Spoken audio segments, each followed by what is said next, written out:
Ladies and gentlemen, Start your engine.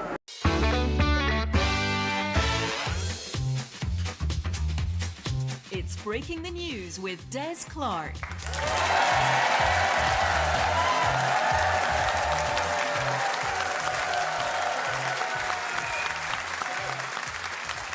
I am Des Clark, and this is Breaking the News, the show that breaks the week's news and asks four opinionated panellists to put it back together again. And it is the 250th episode of Breaking the News!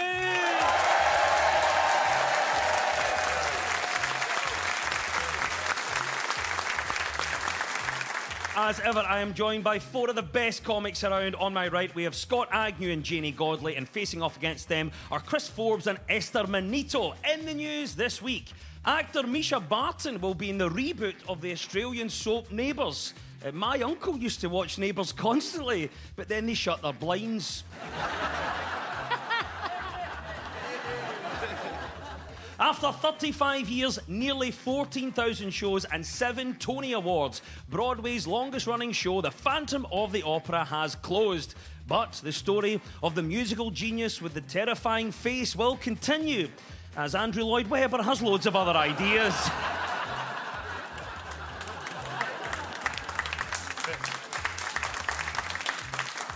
And a top Scottish runner from Dumfries has been disqualified after it was found she completed part of her ultra-marathon in a car. It's thought she would have got away with it if she hadn't insisted on tooting her horn as she crossed the finish line. Right, you've met the panel. Let's crack on with round one!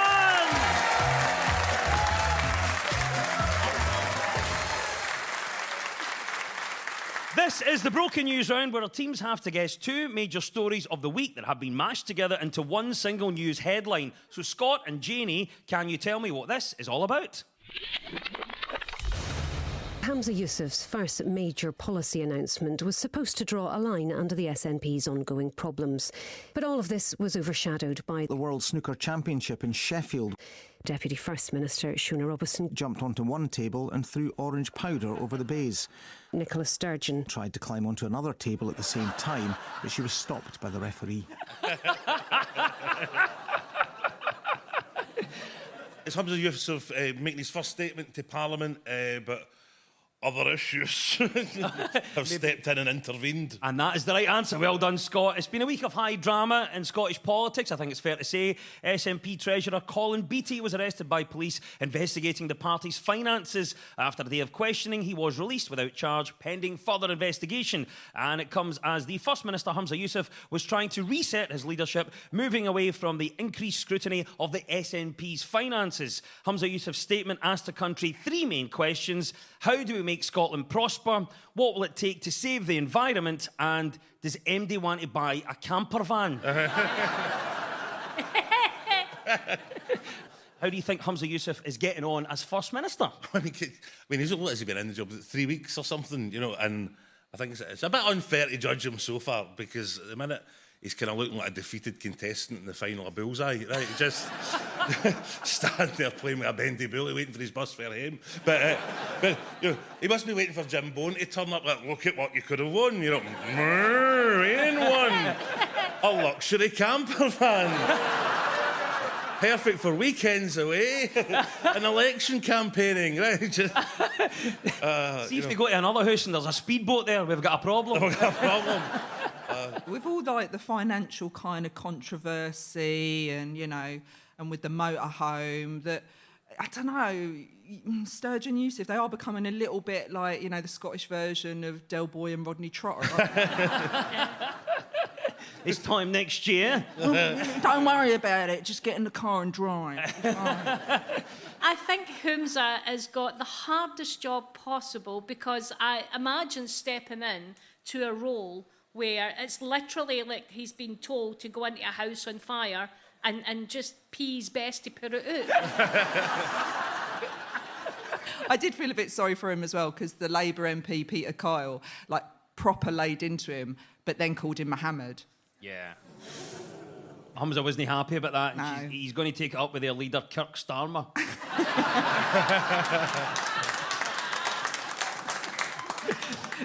Chris, what about yourself? What have you made of it so far? Obviously, unprecedented times. How do you think Humza Yousaf's getting on so far as First Minister? I'm a sportsman, really, so I just think of it as walking into a club and you'd be so excited to get that manager's job, but then the minute you're through the door, they say, listen, none of the players on the team like you, they don't like each other, and there's a motorhome out in the driveway. And he's like, what? And they're like, bye! So it's terrifying. I love the fact that there is at least 9 people in this room thinking, my garden's needing done early summer, and just phoning up the police and going, Peter Murrell was running my way a couple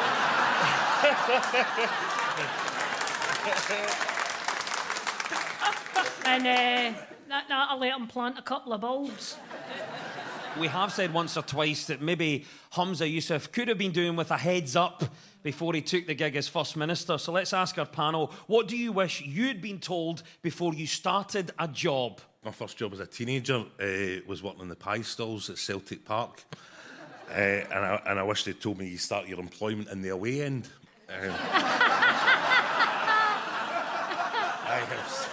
I have seen projectile pies whiz by me at 80, 90 miles an hour, right? I know how to pull down a shutter in the face of a flung bovril, right? What do you think about this then, Janie? What do you wish you'd been told before you started a job? That the old man called Davy, who asks you to dance to Frank Sinatra on the jukebox, is, although he's quite slow and he's fought in Korea and he's had a hard life, he's got really, really dirty hands. And you shouldn't dance with him. One of the old men, do you want to dance? And I'm like 17 running a pub. Like, oh, no bother, I'll dance with you. Oh my God, he could have fit a bra in a minute.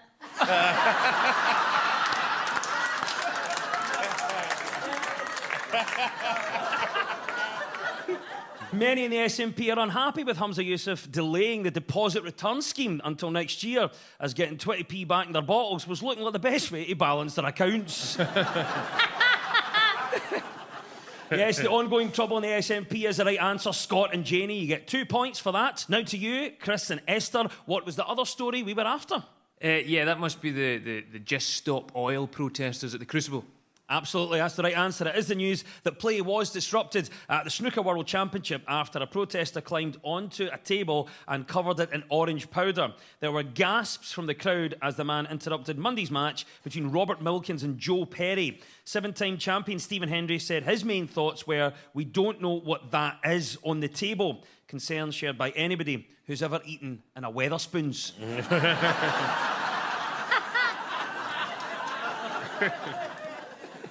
Overall, Esther, do you think it was an effective protest? But I don't know anything about snooker, so when I read it was the Crucible, I thought it was the play.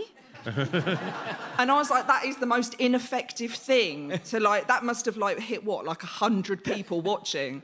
But I think if you just taken, you know, I mean, for me, if you just taken the orange powder, made that white powder, a bloke covered in white powder, that's just a stag do in Essex. So... I don't know why they went to the level of powder and glue. Your weapons were already there. Just get the buzz, get naked, do your big streaker, get your snooker balls under each boob and wobble them about, which would be so much more entertaining than just puffs of orange powder and a bit of glue. But if you're going to do a protest, make it huge. Yeah.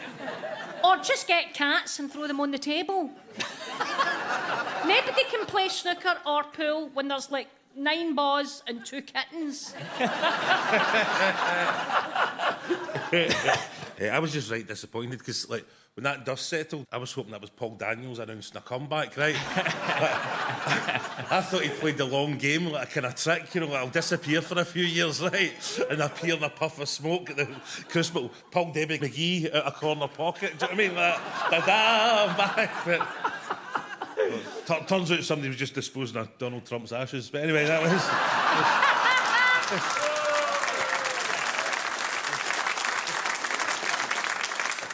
Oh, brilliant. What do you think about this idea then, Chris, about this disruption? Is ruining people's day maybe a way to get them on side? You'd have to ask my wife.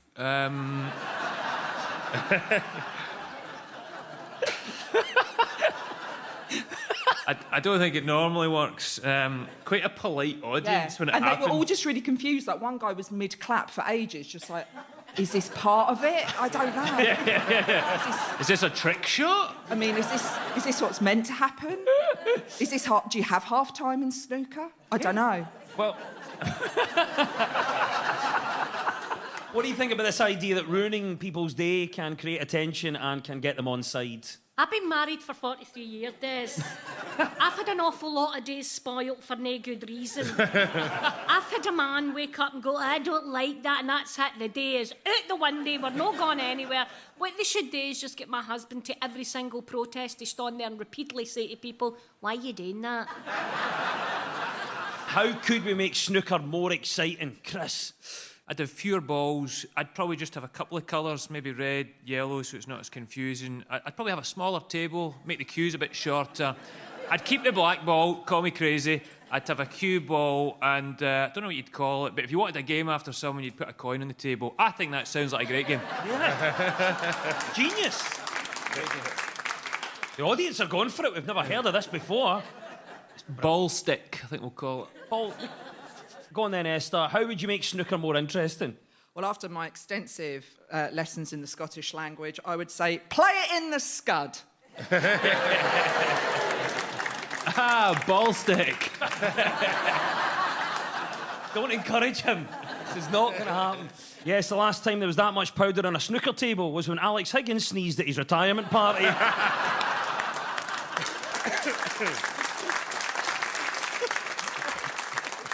And of course, if you're into snooker, there's an amazing new podcast on BBC Sounds called Snookered, hosted by Amy Matthews and the most handsome man in Mahid.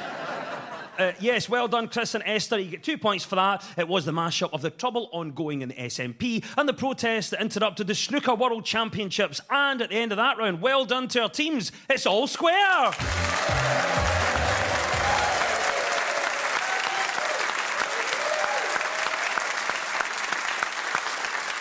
Now, much of our news is about public opinion, so to find out what stories people are talking about this week, we've spoken to broadcaster Shireen Nanjiani and writer and presenter Alistair Heather. So, Chris and Esther, what story do you think Shireen is talking about here?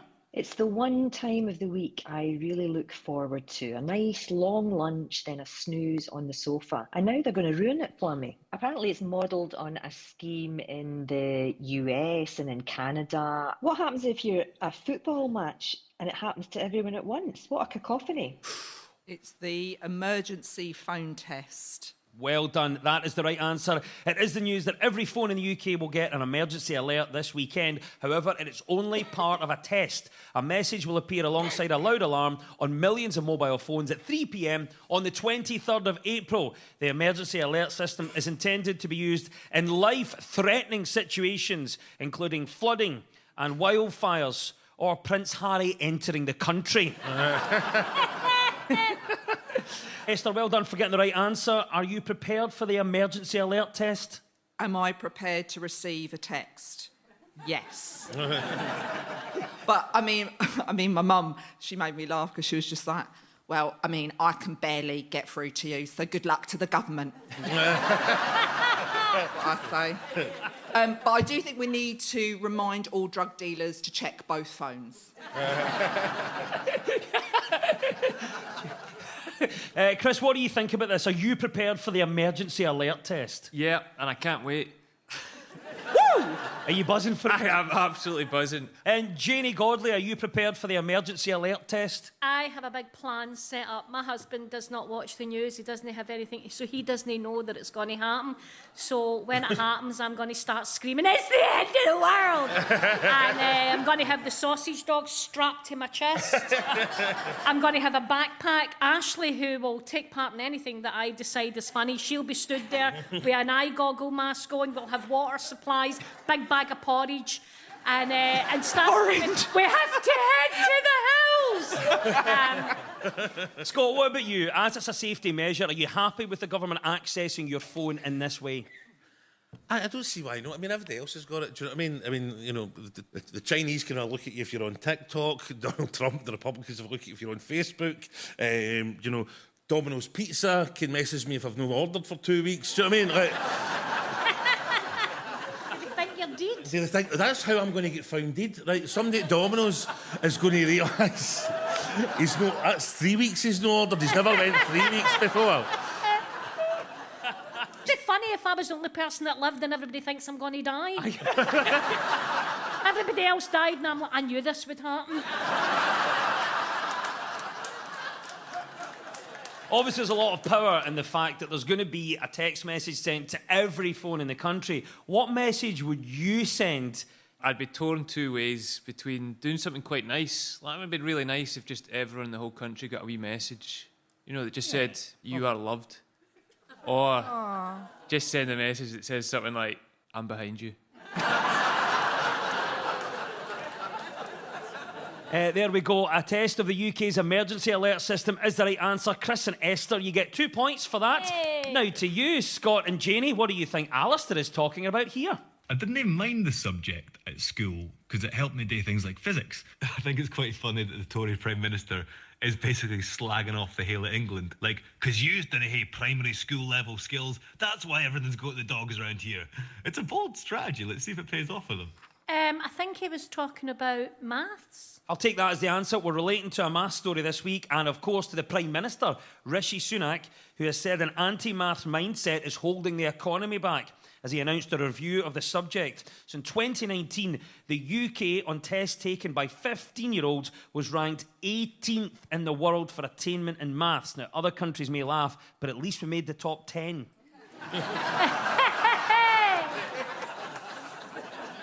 Jeannie, well done in getting the right answer. How important is maths to you? Okay, true story. When I had a pub in the Carlton, we gave the shops to the Labour Party next door for free. And we had Gordon Brown come to visit. This was just way before he was the Prime Minister. And he came into the pub to buy all the faithful, you know, a drink. There's a big giant sign that says on the wall, Beck's £1 a bottle. And he says, can I have 26 bottles? Oh, Beck's. I went, no problem, put them all up. I went, that'll be £37, please. And he looked at the sign and looked at me and just gave me the money. And I said to him, that's why I'll never vote Labour. You're either really bad at counting or you're scared of a woman.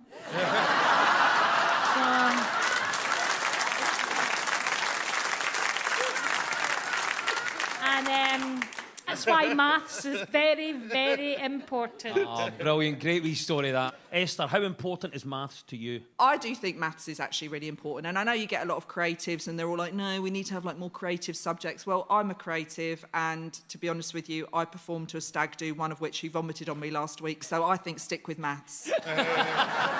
Much easier. What about you, Scott Agnew? What would you add to the school curriculum, other life skills we should be taught? I think there's gaping holes in the home economics curriculum. Right. Can I make a lemon fluff? Yes, I can. Right.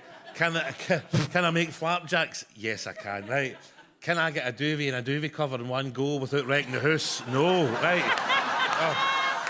Don't teach you that. They don't give you the realities of home life. Right. Doesn't matter how many teaspoons you own, there will no be one in the drawer when you go for it. Right. Chris, what about you? What other life skills should be in the school curriculum? It's stuff around the house that makes me feel like less of a man because I don't know how to do it. It's not just because they don't teach us that. I think it's because they teach us other stuff in the place of it. You know, like we get taught how to do Gaelic dances in school. So it's mind-boggling that we don't know how to, you know, rewire a plug or bleed a radiator, but we can do a Canadian barn dance or a strip the willow, you know. It doesn't make sense. Rishi Sunak would like children to study maths until the age of 18 or 16, whichever comes first. There we go. A look at improving maths in schools is the right answer. 2 points goes to Scott and Janie.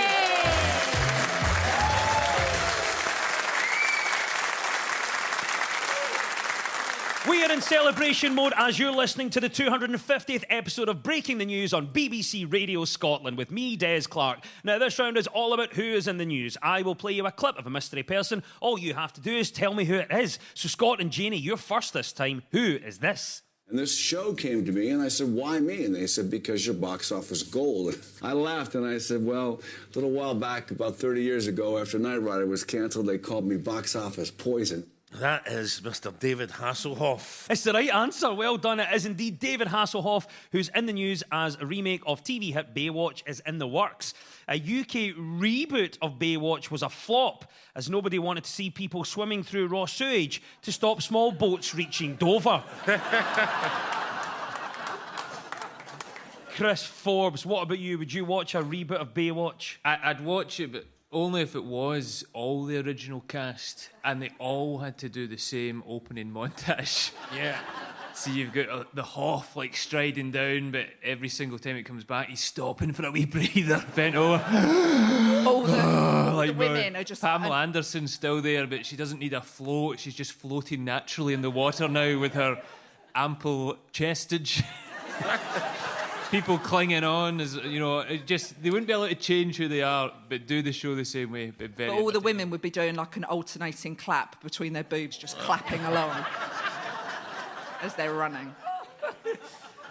Scott, you a fan of the Hoff? So now that I know kind of what Hoff's like, because here he takes a drink, so he sounds as if he's all right. Might be a bit of fun. Do you know what I mean? And he must be up for a bit of fun, given that he agreed to do panto with the Crankies, right? He's clearly up for a laugh. Certainly is.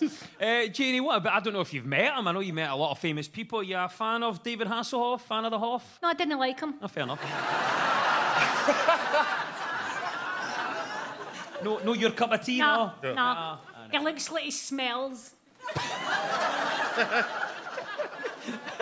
Really, really cheap aftershave I'm getting, and he probably wears acrylic.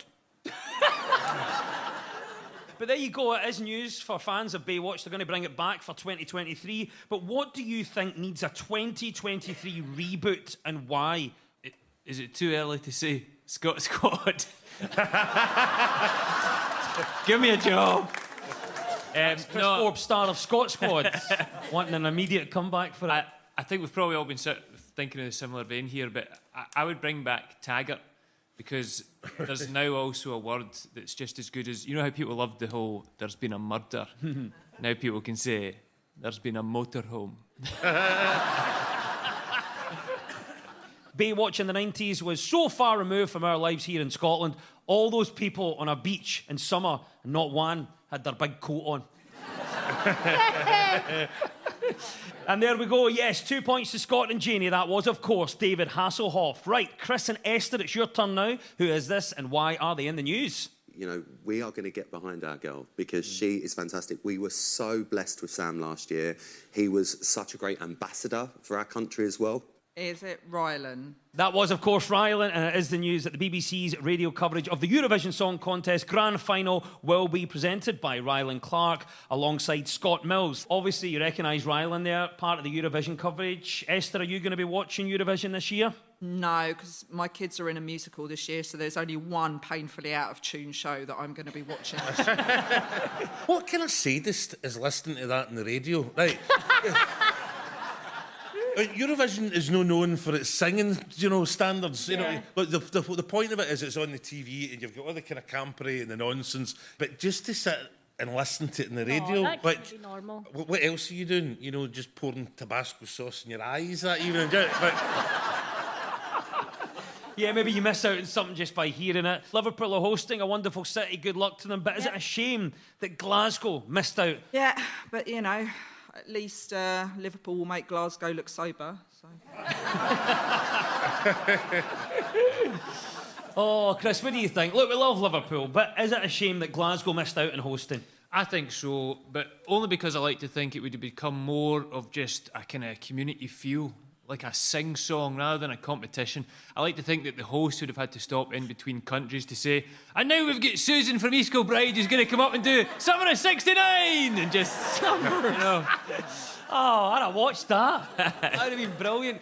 Scott, what about yourself? You watch it. Let's think of yourself in charge of the whole bid, the whole thing. What would be your tactic for winning the Eurovision, Scott?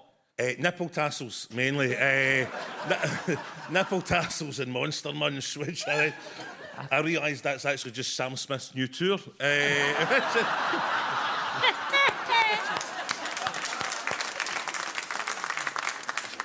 Absolutely brilliant. We can't wait for it. The Eurovision is coming soon. Well done.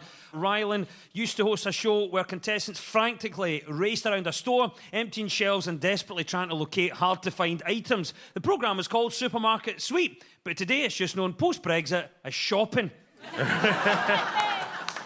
Rylan Clark is the right answer, and 2 points go to Chris and Esther.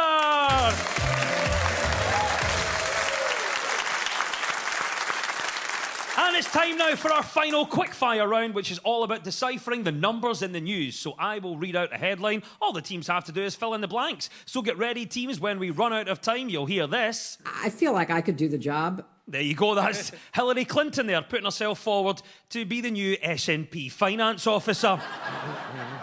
Good luck with that, Hillary. Here we go. Fingers on buzzers. Over 3,000 what have been found in Dalgety Bay? Janie. Flip-flops. Brilliant answer. Over 3,000 what have been found in Dalgety Bay? Esther. Motorhomes. They've been stockpiling them. Yeah. That's a great answer, that. Keep it going. I love these, though. Over 3,000 what have been found in Dalgety Bay? Chris. Hopes and dreams. Over 3,000 what have been found in Dalgety Bay? Esther? Some kind of, like, radioactive. Wow, no. No, because I think I saw it. Yeah, some kind of radioactive is the vaguest but bizarrely most correct answer we've had this week. It is the right answer. Well done, Esther. I'll take that. It's radioactive particles have been found and cleared up from a beach in Dalgety Bay. I feel like I could do the job. Oh, there we go. That is our klaxon. Hillary has Clinton, meaning it's all over. And at the end of the quiz, our winners this week are Scott Agnew and Janie Godley.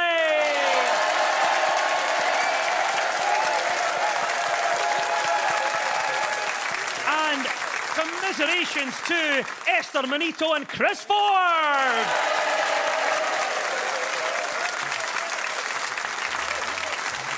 And we'll leave you with the breaking news. Breaking news just in. Cassette tape sales have hit their highest level since 2003. New analysis shows researchers spent ages unravelling the data, then even longer winding it all back in with a wee pencil. The Pope has given the King 2 small pieces of wood said to have been taken from the cross on which Jesus was crucified. However, doubt was thrown on the origin of the sticks when it was revealed that one of them featured a joke and the other one just said Magnum.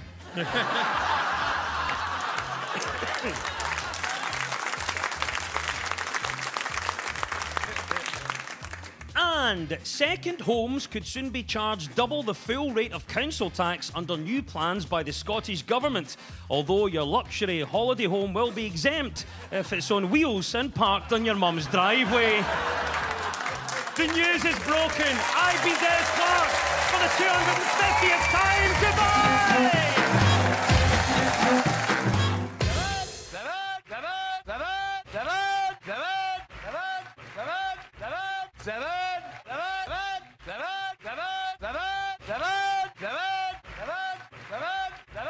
Seven.